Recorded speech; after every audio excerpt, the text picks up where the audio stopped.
السلام عليكم ورحمة الله وبركاته. النهاردة إن شاء الله هنعمل مع بعض الكشك. عارفين الكشك الصعيدي؟ هنعمل النهاردة مع بعض الكشك الصعيدي كده بطريقة سهلة هيعجبكم قوي. تعالوا نشوف احنا عملناه ازاي. مفيهوش اي افتكاسات. في ناس بتحط رز وتحط عليه زبادي وحاجات كده، لا ده احنا النهاردة هنعمله بأسهل مما يمكن. تعالوا بقى نشوف العظمة دي عملناها ازاي. على فكرة في ناس كتير بتحبها وبتحب تاكل جنبها مرحرح. انتوا عارفين عيش مرحرح؟ طب لو مش عارفين، في عيش مرحرح يا جماعة بيتاكل معاها بيبقى تحفة. يلا بينا نشوف الأكلة بتاعتنا النهاردة. وصفتنا النهاردة الخطيرة اللي الناس كلها بتحبها وفي ناس كتير ما بتعرفش تعملها، كشك صعيدي. كشك كده حاجة طعمها حلوة قوي قوي. مقاديرها مفيش مقادير خالص. كل اللي احنا هنعمله هنجيب من الفلاحين اللي في السوق كشك. هي بتبقى عبارة عن حتت كده عاملة زي حتت الطعمية. احنا هنشوف احنا هنعمل ايه بالظبط. جبنا حلة على النار، حطينا فيها المادة الدهنية بتاعتنا. انا حاطة حتة ليا مبشورة، انا عايزاها بس تسيح كده. وبعد كده هننزل عليها بالبصل بتاعنا. عايزاكم بس تمشوا معايا المراحل وخطوة خطوة.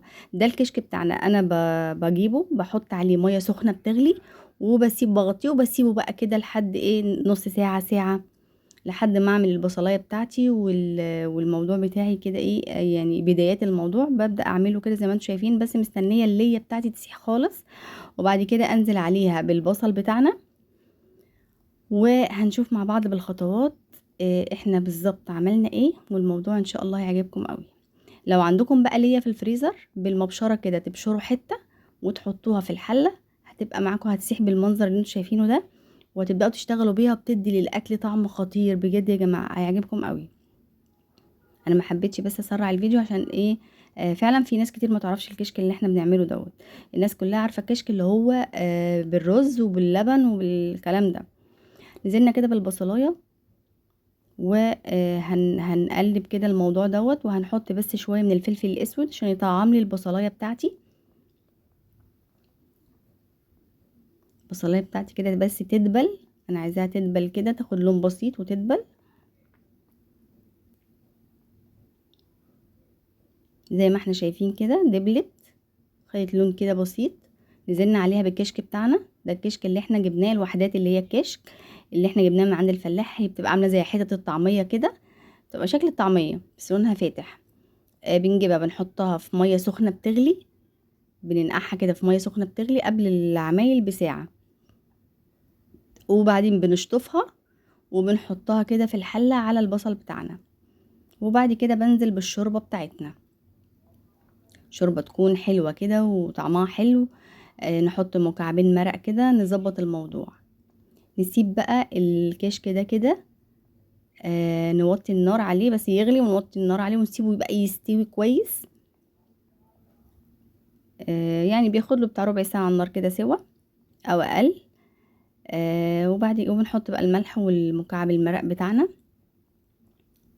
وبنغطيها وبنسيبها يستوي. وبعد ما يستوي في خطوة تانية هنعملها، هنشوفها مع بعض برضو دلوقتي. الخطوة دي شايفين الشوربة شكلها جميل كده والموضوع جميل قوي بصراحة. يعني ناس كتير بتحب قوي الكشك ده.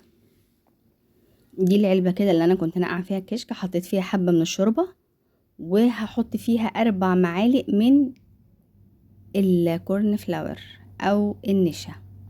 ما عندناش نشا او كورن فلاور نحط مع بدلهم دقيق، بس انا عندي نشا فانا حطيت نشا كده زي ما انتم شايفين. ندوبه بس كويس قوي. وكده الكشك بتاعي خلاص استوى وطعمه مظبوط وخلاص. احنا مش محتاجين نحط على الكشك بتاعنا اي حاجة تاني. احنا كده خلاص هنروح بقى على الكشك بتاعنا. شايفين شكله حاجة كده يعني تحفة بصراحة. هنجيب بقى احنا كده دوبنا النشا بتاعتنا كويس قوي. حطينا 3 معالق كبار نشا، ما تحطوش اكتر من كده.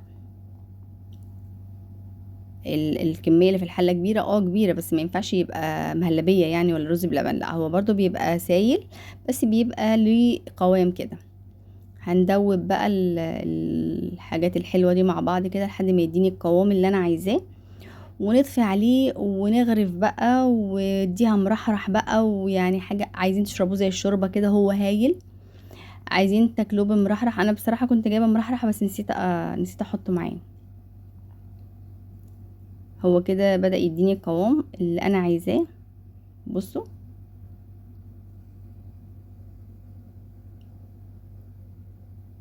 بيبقى ليه قوام كده.